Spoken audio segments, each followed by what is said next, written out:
Good afternoon, everyone. I am Sandra Ramos Padilla, and I will be your host for today.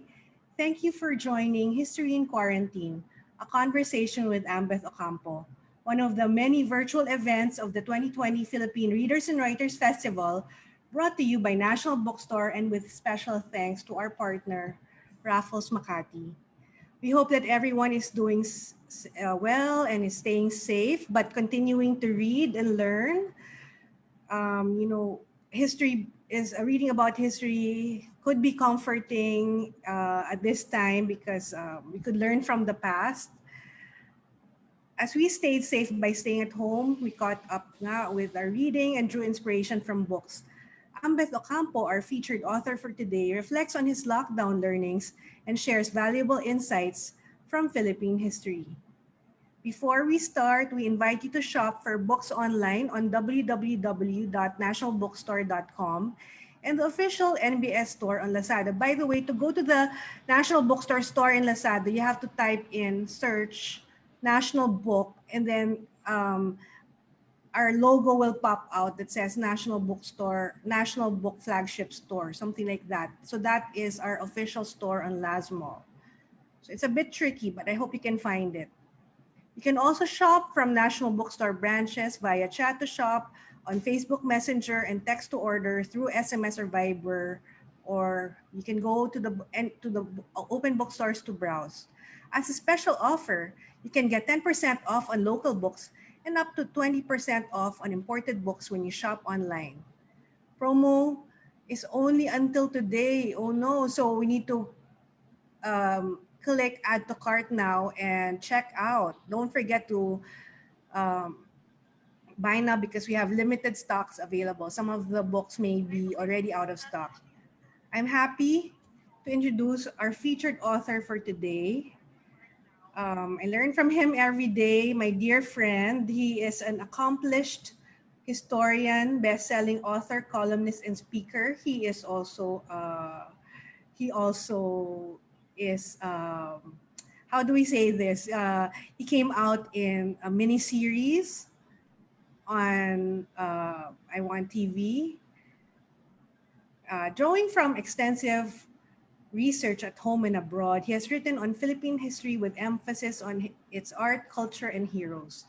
He is an associate professor and former chair of the Department of History of the Ateneo de Manila University. As an independent curator, he sits on the advisory boards of the Ateneo Art Gallery, Ayala Museum, Bencab Museum, Lopez Museum, and the President Elpidio Quirino Foundation. Please join me in welcoming Ambeth Ocampo. Hi, Ambeth. Hello, good afternoon. I know you just Very came from your successful Ayala Museum museum lecture. So lectures. Yes, thank you thank you for very agreeing much. to participate in the Philippine Readers and Writers Festival. Last year, we were in Raffles, Makati, and you were talking about maps. Yeah, So I'm glad we're able to do this online. Sayang lang we cannot see yeah, each other. we cannot see people, we can't sign books. But this is the best that we can do, diba? And amazing actually that we can do this from different parts of different homes in different parts of Manila. So I hope people are watching. But it's great that we can still connect. Beth, can you tell us how you have been coping during this 6 month lockdown? I mean, have you been able to write? Have you been able to research about history? Have you been able to teach your classes? Yeah. Well, actually, like most of us, this isn't a situation that we chose. It's not a situation that we would have wanted. But I guess one of the things that we actually learned from the lockdown is that there are certain things that are beyond our control. So rather than complain about it, you might as well do the best of a bad situation. So I was not really doing nothing during the lockdown. I mean, the first month, I think, which was quite welcome. You didn't have to go to work, so I would do spring cleaning. So I fixed the library.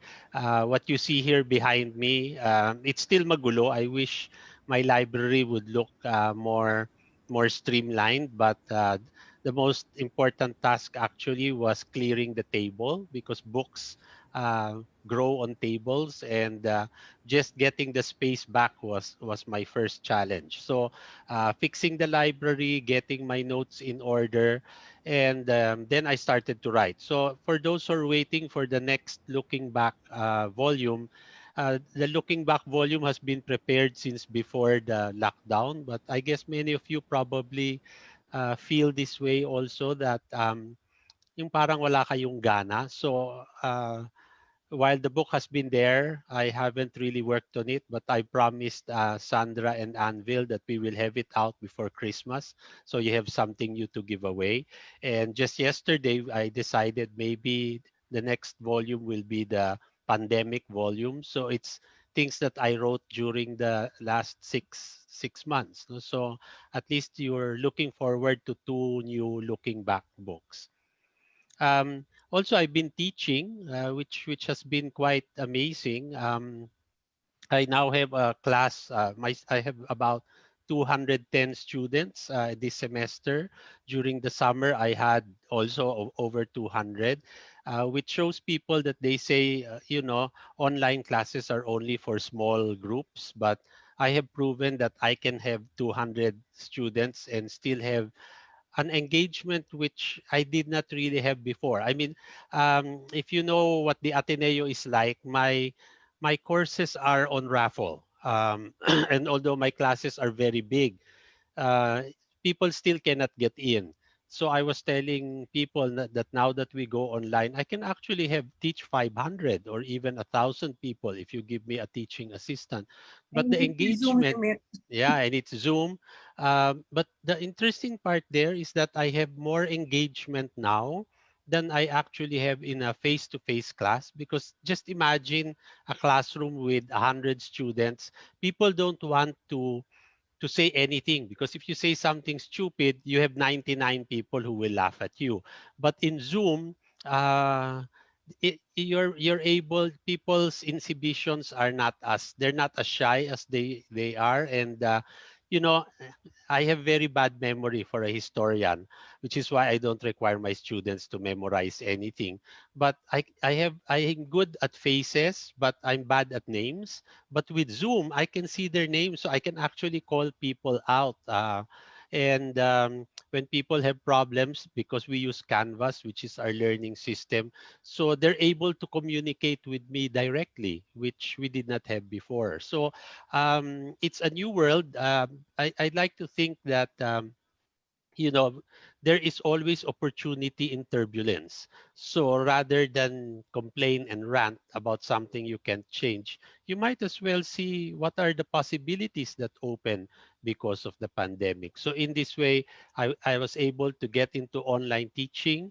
Now I'm more comfortable with Zoom, so we've done two Ayala Museum lectures which are recorded with a live Q&A, and now we have this Philippine Readers and Writers Festival online. So again, it's more intimate than actually being in the Raffles ballroom, that we can actually chat in this way.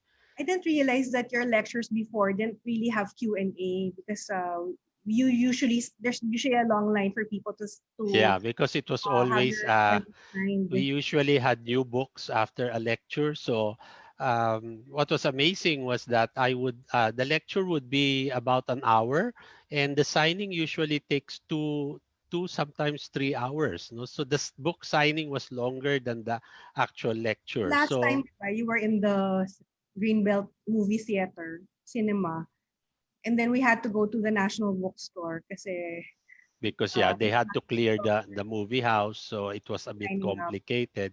But again, we're coping. But So good news about this, our viewers can type their questions to Ambeth on the Facebook, on the National Bookstore Facebook page, on the where we're showing our yes, yes. live.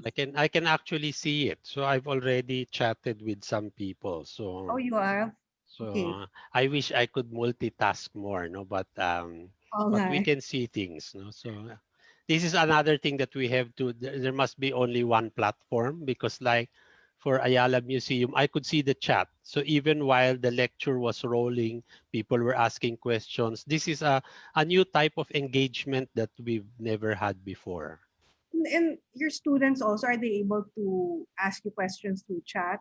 And Well, how do you grade them? well, it's a different grading Assess them. system where we are nicer. In a normal class, Tender. I won't accept late papers, but now, the excuse now is not the dog ate my term paper. It's I have bad internet connection, and since our country really has very bad and unstable internet, you have to be more. I'd like to think I became more caring online than I was in a physical classroom. So it's nice, no? And some students ask, I don't lecture well, the lectures are all recorded, but the when I go to Zoom, it's a kamustahan session. So we actually chat. They ask questions. Sometimes they ask questions that are not related to the lesson, which is also nice. So it's a very very friendly way to do things. So one of the things I'm also doing, because all my Ateneo lectures are now recorded, so it's also maybe another avenue that I could make a workbook to go with it. There are QR codes, so you put your phone on a page of the book and more material will come out. So there are many many possibilities, and I'm very happy that even if I'm old already, I'm quite interested in the technology and how it makes our world a Well, it's better place. great to have Ambeth Ocampo available in different media, Yeah. also social media channels. Again, it's also one of those things. We often wonder, like now there's I think it was a week ago, that there were people who were complaining about, the material that's available on the net or in YouTube. We have what we call history vloggers who are not really historians, nor even. I mean, you don't need to be a PhD in history to be a historian, but there are many vloggers who are just talking nonsense, and most of my colleagues would complain. I've seen a number of things online, or they're all complain, but I said, You don't complain because you do not engage them on social media." So aside from myself, there's only Xiao Chua who's doing history on social media, in Facebook, in Instagram, probably on Twitter. So I think what is needed now, rather than just complaining about what is being fed to people on the internet, is to actually get on that platform. And that's why now I'm actually seriously considering a YouTube channel. So again, it's moving from print into something more dynamic. And I'd like to think that when we have YouTube videos, I mean, you know, when I started doing my online class, to cheat on my lecture time, I decided, why don't I just get YouTube videos and let the students watch it? And when I searched Rizal, I realized, which is my course, I teach the Rizal course, I realized that there was not a single reliable Rizal YouTube video. So I mean, so that is the new frontier. It's a new platform. So I'm still studying it, but I want to engage in that media. But Yes, yes. as readers or students for continuous learning, how do we know or verify if something we have seen on social media or read about history is true?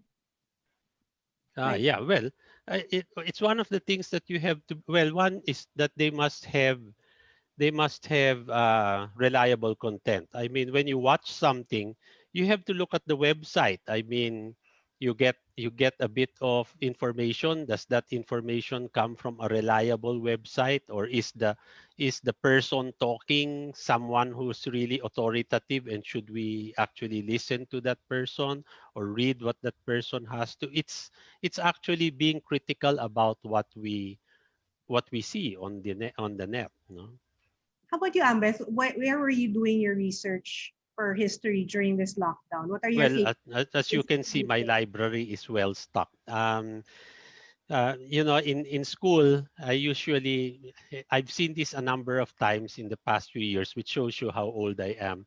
When I discuss the syllabus on the first day of school, and then many students groan because they have to look at they have to go to the library.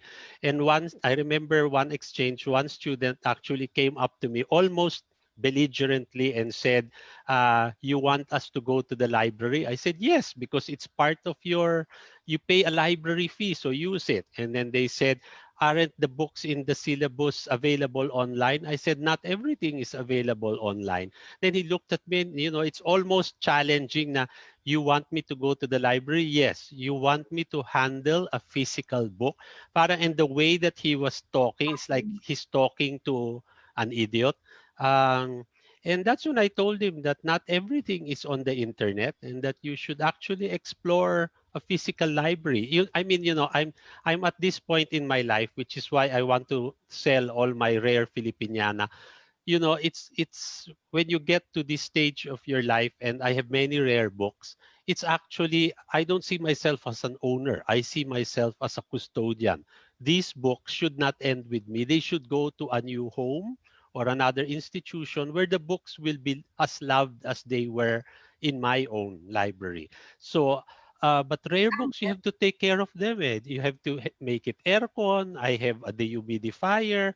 It's like a pet, or it's like a plant. You have to monitor it. So I want to let it go to some institution. And most of Correct. my rare books I've actually scanned or I have downloaded from the internet. I mean, there are books in the National Library of Spain which are 17th, 16th century books. They won't allow you to touch that in the National Library. But here you can download a high resolution copy so you can even enlarge. So in a sense, I can carry my entire library in an external drive. So So it's how do really you changing. decide, Ambeth, which books to keep or to give away? Per sana naman, you could keep your amazing collection together kasi they're also strong together as a Yeah, collection. that's true. I mean, like, As at the moment, I have a very big collection here, but in Holy Angel University in Angeles, there's the Ambeth Ocampo collection. That's almost 10,000 volumes, no? Which will not fit in my condominium unit. And I felt when I donated it to Holy Angel that, it's Filipiniana, it's my duplicates. Over time, books grow, but I felt that why give it, say, to the Ateneo or UP, which has probably 90% of the books? Might as well give it to an institution outside of Manila so they don't have to come to Manila to do their Filipiniana research. My rare books, the oldest book is a 16th century book, mostly 19th century. My rare books are actually in Kyoto University, the Center for Southeast Asia. And when those books were sent to Japan, I remember I had an argument with my father who said that it was not patriotic of me to allow the collection to leave the country. But at the time, let's face it, people need money, so I sold it, and that funds, travel and research and doing the things that I do. So I have things at home, I have things in my office. I think it must be organized. And what am I going to keep? I have a whole room, a walk-in closet, which is all the books that are autographed. That one I am keeping because they're autographed to me. So I don't know where those will go, but it's good. That's true. Yes, to to try to keep them together, but we'll see. We'll see what happens. So Ambeth, how did you start writing about history in the first place? And how did you come up with the looking back column? Okay. I Most people don't know I started writing out in at the tail end of the Marcos period, when the press was really was controlled, and history they thought was safe because anyway it's history, and at the time I think all the history that was being written was rather boring. So since I was writing for a magazine, it became the style. I mean, I had to inform, give some people knowledge about a particular time in the past, but I also had to entertain. So that became the mix that I have used until today. That you entertain and yet you inform. So I started there and then kept moving. My After the Daily Express, I moved to the Daily Globe. Um, which was a Ramos company. Yeah, I So interned there in third I year high school. Hindi tayo nag-abot. yeah, I was writing for Daily Globe. It was in a building in um, Peco in building. in Mandaluyong, the Radjen building, Arajan, yeah. and Anvil Publishing was in the same building. So after a year of writing for the Globe, Anvil asked me, "Do you want to submit something to us?" So I gave them a whole. I didn't even know what to do. I gave them a whole sheet, and it actually made two books. No, the first looking back compilation and Rizal Without the Overcoat, which you probably will be told is actually Anvil's first book. And while it is Anvil's first, it's the Buena Mano book. It's of all the books that Anvil has published, that's practically the only book that has remained in print since the day it was printed. So this year, 1990, in December, it's actually the 30th year of Rizal Without the Overcoat. And I'm amazed because 30 years, the book is older than many of my students. No? And the fact that it's still in print and people are still buying. I mean, Anvil and I are working at towards a 30th anniversary issue. We're So looking forward to that. uh, Going back 16, this Ambeth and Rizal without and the Rizal Without the Overcoat. So this something year, else, diba? you will have a new edition. Those who have the old edition will have to buy a new one. Um, And but we're gonna add some new we're going material. to add new material. I hope it will have a nice cover also, so We're people working can on buy. that. No, we'll work on it. So I hope people will also buy that. And hopefully, just this afternoon, I was talking with my partner, and he was saying, how will we celebrate the 30th anniversary? I said, the book was launched in December, and nothing happens in December because it's Christmas. So maybe when things are more stable, maybe next year we can have something to celebrate the 30th anniversary of Rizal Without the Overcoat, the 30th anniversary of Anvil together. Even if it's the 31st, no, but we We can skip we a can year. still enjoy. Yeah, we'll skip a year. Why do you think Rizal is still engaging to young people today? I mean, even on our online store, Rizal without the overcoat is always there every day. No, I think, well, one, because we have to study him in school. We study Rizal in K to 12, we study Rizal in university. And I like to think, and I usually tell most people that, I didn't have Rizal without the overcoat when I was a student. So while I still tell you that you should read, more serious books like the biographies by Leon Maria Guerrero, which is also an Anvil publication, no, or Austin Coates, which is now out of print. You needed for school, you need a book that is, again, a book that will inform and a book that will entertain. It is not a book that you end with. It is a book that starts you on a journey to go other. If this is a meal, the Ambeth Ocampo things are actually the appetizers. So the thing there is, wag ka magpabusog sa appetizer because it's meant to make you um go towards a main course. So this is how I see my work. So speaking of Rizal, how do you think Rizal and other heroes or presidents experience any kind of lockdown or quarantine? And how would they have responded if there was a pandemic during their time? I mean, like Rizal was exiled in Dapitan or Quezon was sick Yeah, for a Quezon was while. sick and he was in California. Yeah, people always ask me, I mean, what would Rizal do? And I often tell them, one, it's a dangerous thing to speculate because we can never know what he would have done because he's dead anyway. Second is that he lived in the 19th century. We live in the 21st. So the situations are not the same. But based on what I know of him, and I invite people to actually try to. Well, anyway, I'm working on a website. Rizal actually left us with 25 volumes of writing, and nobody reads it. No, it's only me.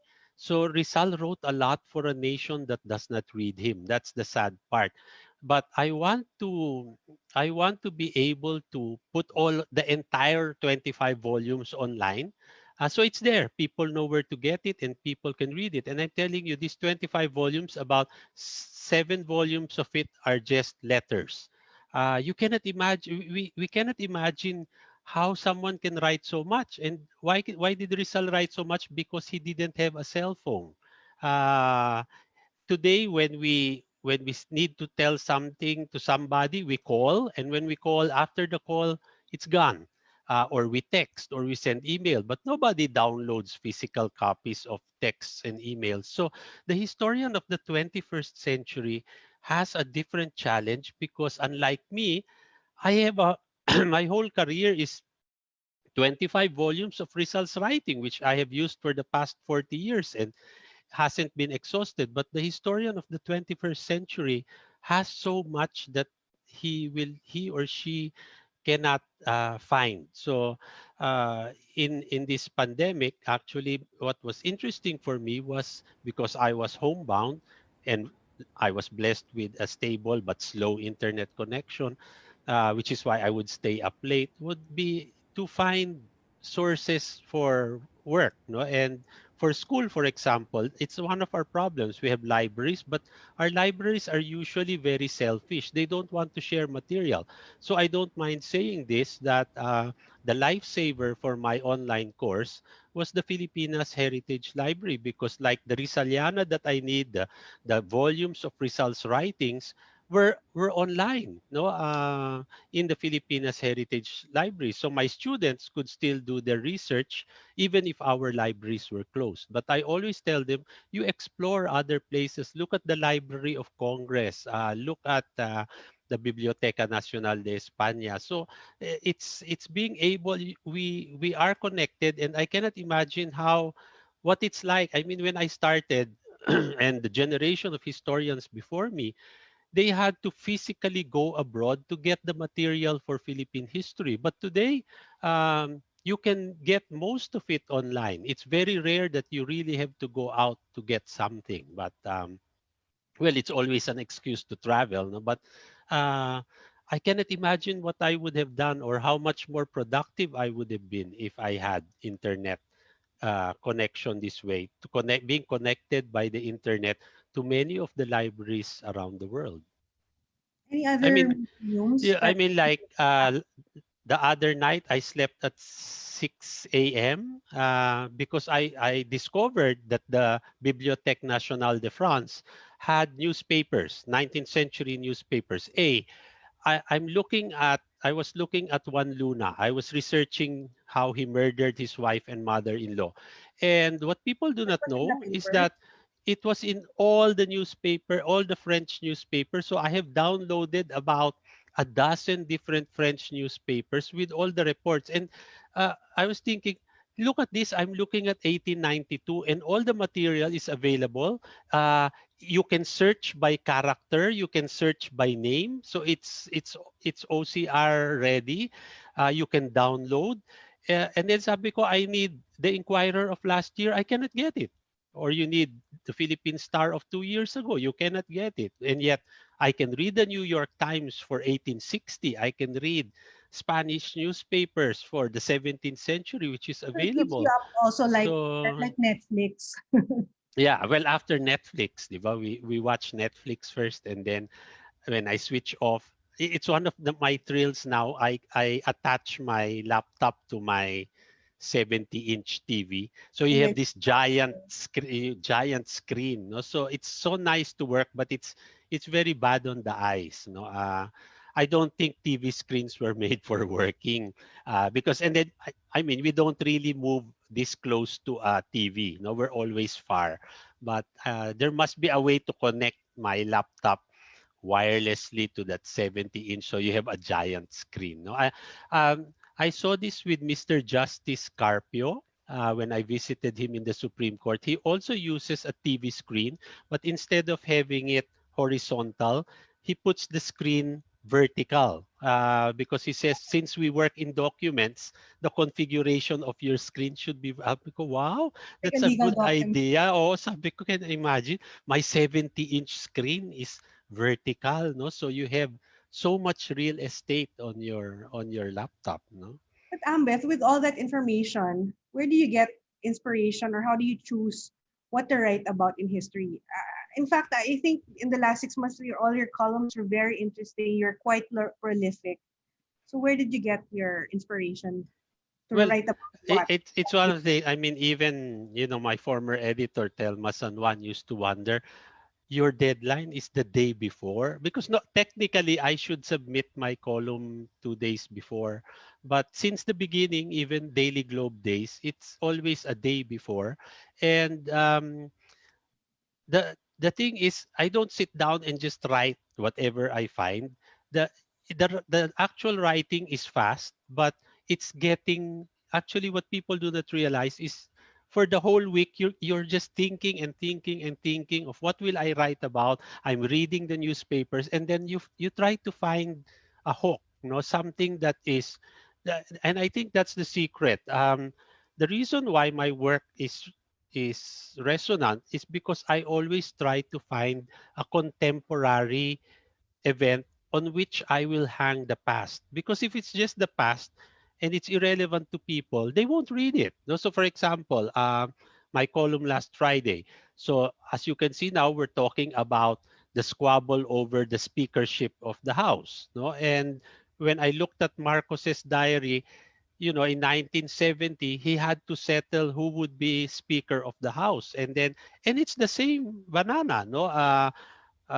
Marcos says publicly we cannot interfere in the election of a House Speaker, but in actual practice, that is what happens. No, so I was saying what we see today is not exactly new. It has happened before. And during this pandemic, that's what I realized that maybe a historian's task is to write and inform so that the present will not read like the past. You know, in the Ateneo, we have two history courses. No, the Rizal course is your first 180, Philippine history course, 180. Now it's 195. Yeah. 195, 160, whatever. Now it's history 11, and then you have history 12, which is basically from 1900 to the present. Now, I once thought that maybe it would be nice if I teach the two subjects to get. I mean, I teach the Rizal course in the first semester, then I teach it again the second semester so that all my first semester students will go to me in the second sem. That way, I would have the students for an entire year. So since we know each other, it's easier when you move. But I taught the second history class once. And then after that, I went to the chair of the department and I said, I will never teach this course ever again. Why not? Why not? Simply because I was so depressed that, But up to what year pa yun? the beginnings of nation is a very complicated, very bloody thing. So that's why we talk about who killed Bonifacio, why was Aguinaldo like that. But in the end, I end the history 165 or history 11. I end it with the birth of the nation. So although it was a very difficult pregnancy and delivery, the end point is we have the nation.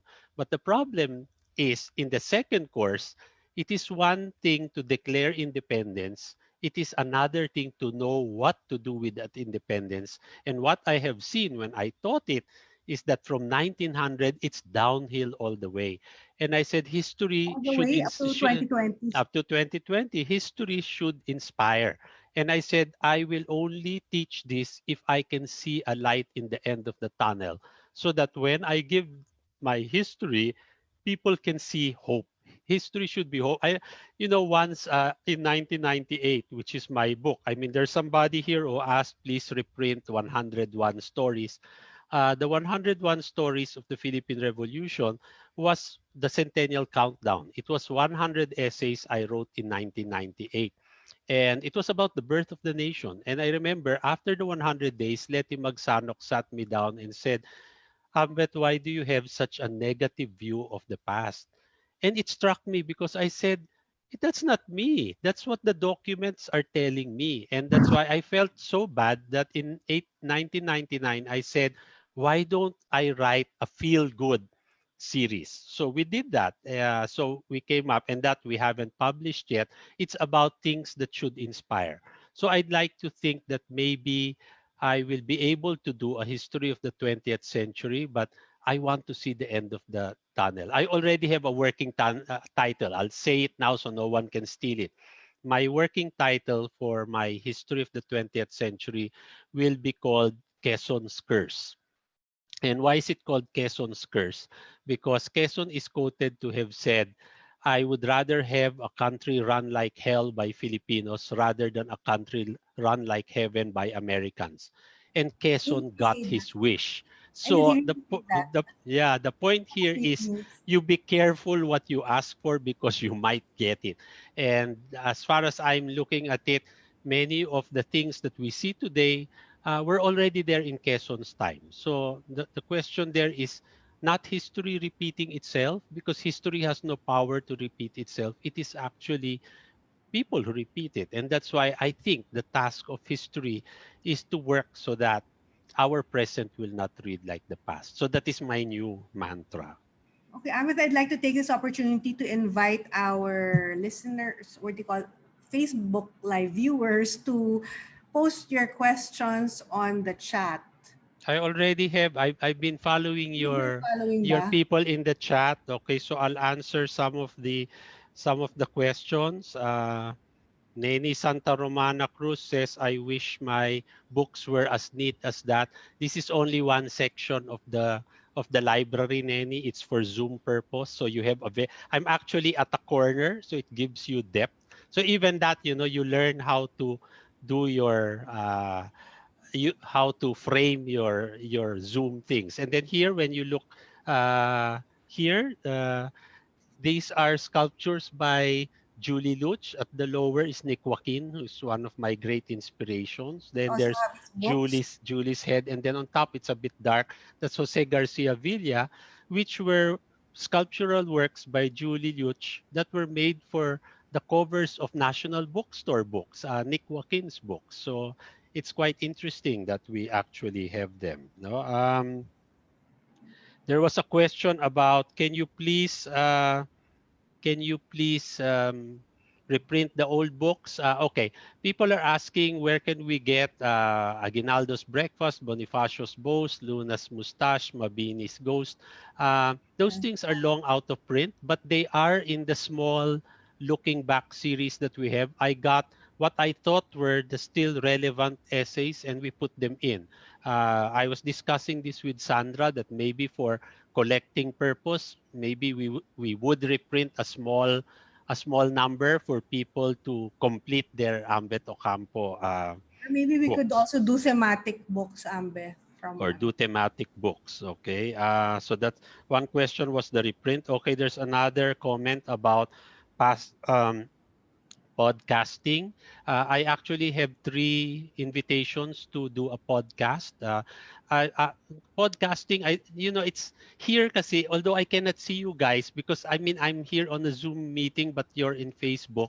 A podcast, I don't know who I'm talking to. I'm talking to a microphone, but here at least I know I'm talking to a live person. So that's until I find my voice for a podcast or how to do it, it's something that we're thinking of. But I was also telling Sandra, people have already, I have allowed the first few looking back books to be available in as ebooks. So you can also order them as an ebook and read them on a device.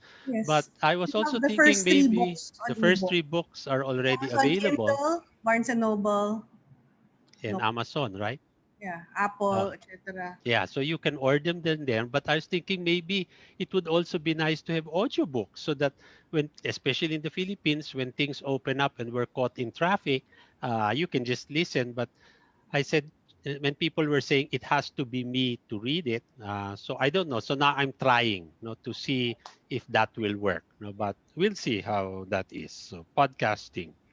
Anything else? Okay. What to do with our Filipiniana?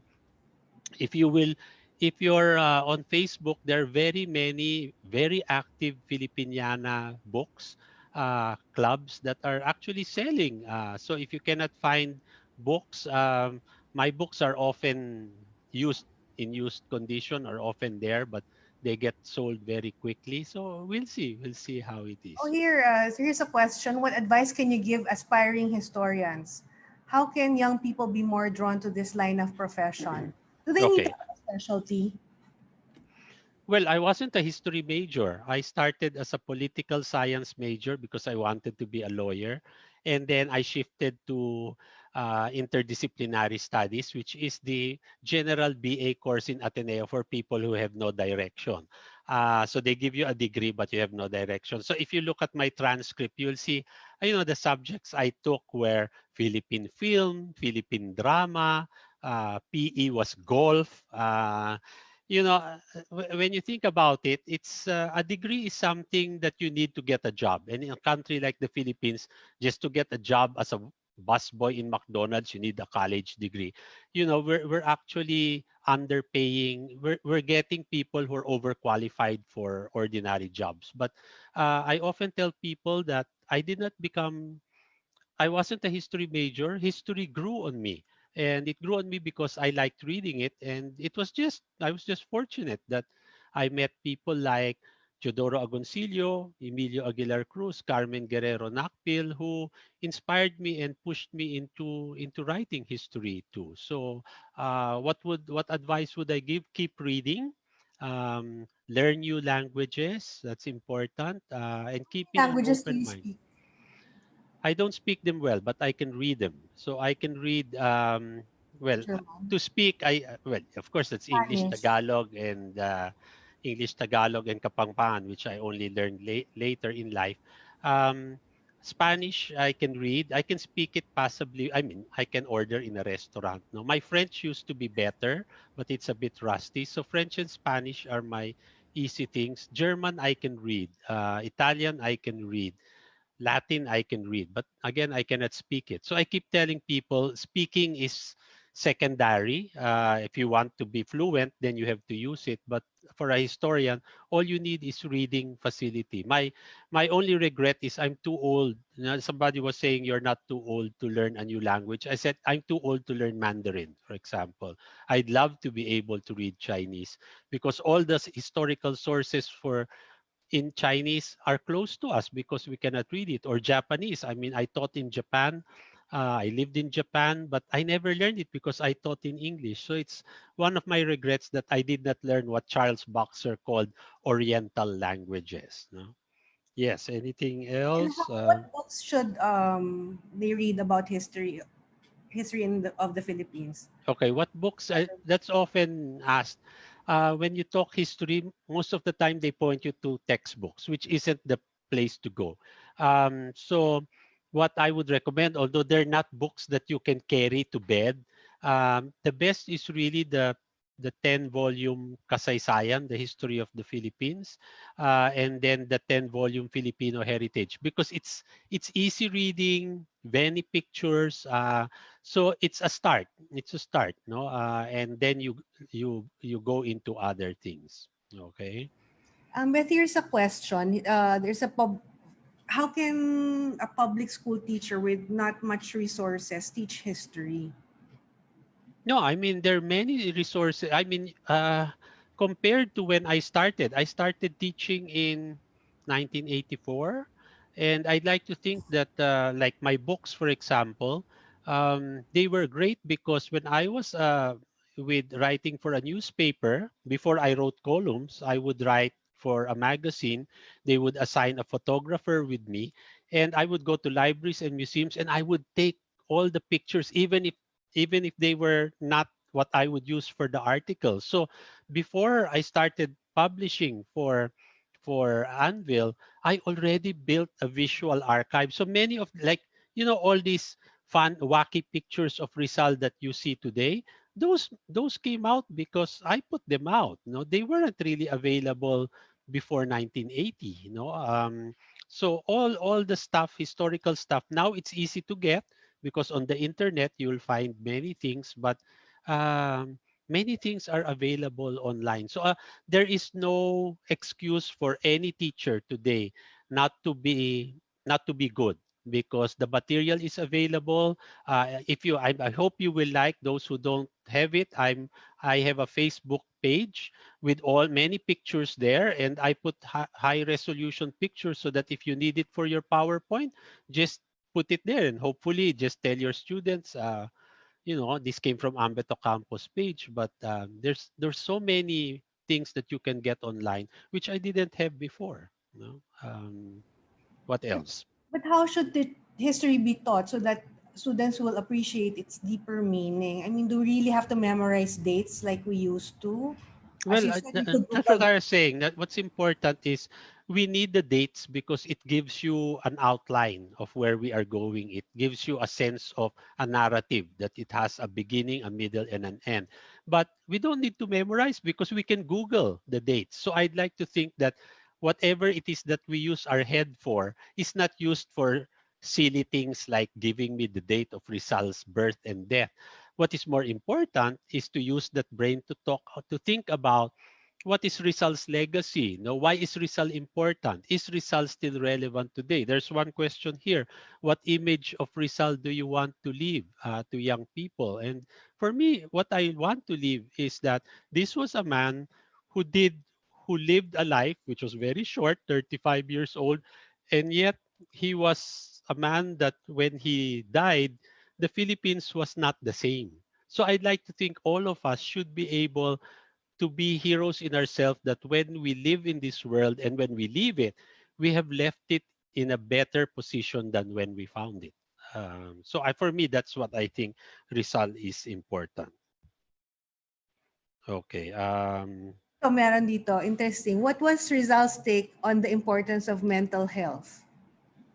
Did Rizal think about mental health? Yes. The first psychological essay ever written by a Filipino is by Rizal. It's called I'll translate it translated from Spanish. It's The Cure of the Bewitched. Because when he was in the Pitan, and then patients would come, saan ho masakit sa inyo, and then people will say, masakit ang ulo ko kasi kinulam ako ng kapitbahay. So he was very interested. So he started interviewing people who thought they were bewitched or cursed. And then he wrote an essay saying, there is no such thing as witchcraft. This is all suggestion. In the Visayas, the witches make people ill by administering poison. Therefore, the antidote is the antidote to the poison and psychological counseling. So he was also very interested in mental health. And so we see things like that. No? Oh, we see. Thank you. There are people watching from Boston, from Pampanga, from Chicago. Thank you very much. Okay, how many? What's results take on mental health? Okay, that's fine. How about a YouTube channel? Yes, I mentioned that Particular? earlier. We're going to that. Can we access your recorded lectures in the Ateneo? We're not students. There's even if you're not a student, I'm still thinking about it because it's very raw. But when the Ayala Museum lectures are put on YouTube, you will see what I mean. There's a whole mountain of webinars that are free. This is one that was first that you had to pay, but because it was to give internet access to poor public school students. But when this is put out, I want to show you that the two lectures I did, are actually bordering on a documentary already. They're so wonderfully produced. So it shows you what can be done beyond the written page. Okay, here's another question. What can we do about people who try to rewrite history and the people who believe these narratives? And you also spoke before about revisionism. What's the difference of revisionism versus fake news, for example? Yeah, well, I mean, it's one of the things also I get upset about that in the Philippines we're very cavalier about language. I mean, we say things which we don't really know what we're saying. Like, when we're talking about keeping a distance from someone and we call it social distancing, that's not social distance, that's physical distancing. Social distancing means more than just being physically away.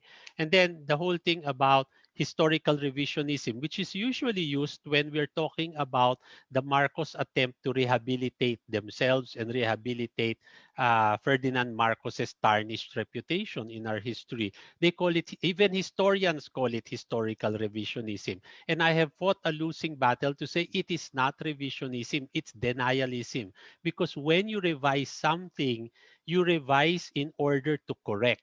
And you never correct with something that is wrong.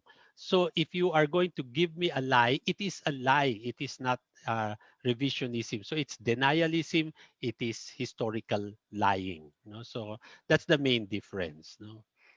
We Uh, have 10 minutes left, but I wanted to ask you also, is there something that we should have learned from history with regards to how our society is handling the pandemic today or the mm, economic lockdown? well, I mean, I'd like to think that pandemics are not new. We've had it ever since humankind came up. I'm sorry because I mean I can say this because I haven't had, well, I know some people who have died of COVID, but I'd like to think just to think in on a bigger scale that this pandemic is actually nature's way of culling itself, decreasing the population, getting rid of people who are compromised. No, so it's really, when you think about it, Darwin and survival of the fittest, it really is part of the cycle of nature and life to have something like this. Now, the thing there is that until a vaccine it comes and we become immune, the thing here is not to fight it because we cannot fight an unseen enemy. It's rather living with the pandemic. I don't want to be terrorized by this. No, so I try to go out.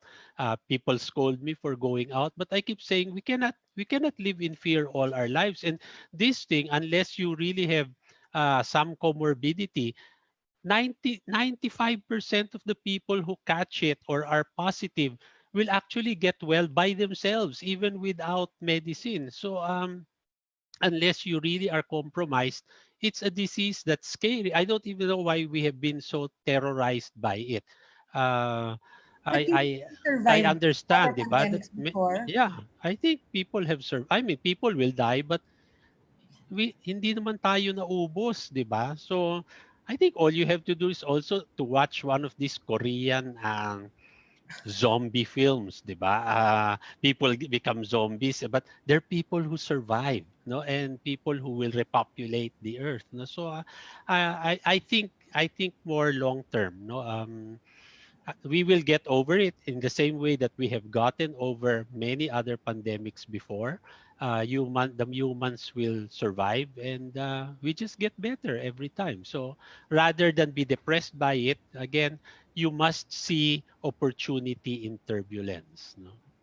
Okay, so I think we have very few um, um, minutes more. Okay, I'll just 7 minutes answer a few left. more. Are you in constant communication with Manolo Quezon? Yes, he's another one who's very active on social media. He has a wonderful Manuel Quezon page. So he puts out almost every day, although now he's putting out his cooking, but he regular puts out pictures of Quezon, which are really wonderful. The images tell you many, many stories that you don't really know about. No, Are the things happening now ever mentioned in Rizal's The Philippines a Century Hence? so many things. Futurist, futurist din si Rizal. Futurist din siya, or I think he was just analyzing the situation at the time that he knew it. I don't think he was a fortune teller, although the Rizal family had precognitive gifts, no, so they were always buying lotto tickets because they had numbers in their head. And as you know, Rizal was able to buy his Dapitan property from the proceeds of the second prize lotto ticket that he won, no. So, and even when he was a boy, and this I keep telling my students, he used to say that he could see the future in his dreams. And he knew that because one day he was studying for an exam, and then he dreamt that he was taking an exam. And then a few days later, when he took the exam, the questions in the dream were the exact same questions in the test. So I was saying, no wonder he had such high grades, because he was cheating. No, he was looking at the questions before they were even given. So I mean, what we see here is there's so much of this that we can know. One last question is there. Okay, we need a good history book. And I keep complaining about it, but I don't complain because I keep threatening to write a new You history book. promised my lola, I nanay promised ko rin, Sandra's right? Lola, Nanay Kuring, Ilan that pa I yung would write. I mean, 30 years ago, she asked me to write a new history book, and because she foresaw that we need it for after 2012. Agoncillo and Saide and Constantino, the only branded historian you have, whether you like it or not, Ambeth Ocampo is the face of the profession. No, there are many other historians who are far better than me, believe me. But they write for academic journals, which most people don't read. They won't write textbooks. No, so I'd like to think that one of my projects will really be not only to write an updated history, but to actually give you a history textbook that you will enjoy Okay. reading. No, so So may I that's follow up important. with you on that?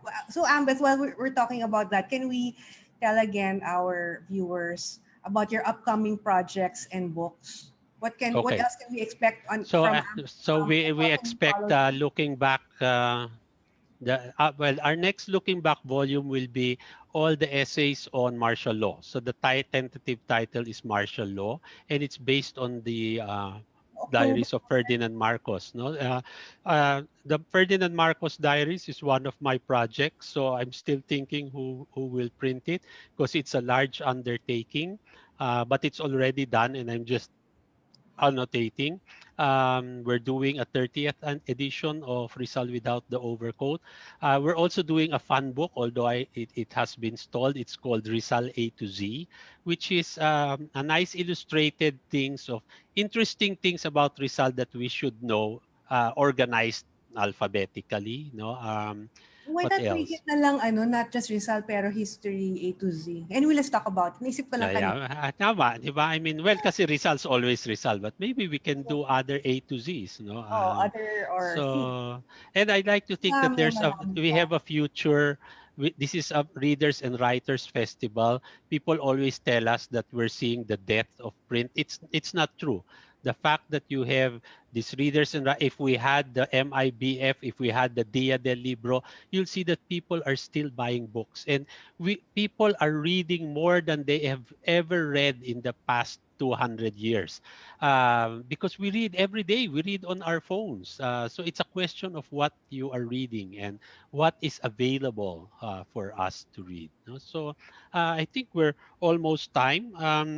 Maybe you can give us a final message before we go. Like, how should we think about history, or what should we learn from the past? Yeah, just to wrap up, it's basically one that history is something that you should learn so that you don't repeat it. So again, my refrain is that we should study history so that we won't read the present like the past. No, that's one. And second, you must realize that so much history is available to you than ever before. The internet is an infinite source for material, but again, you have to be critical about what you are reading.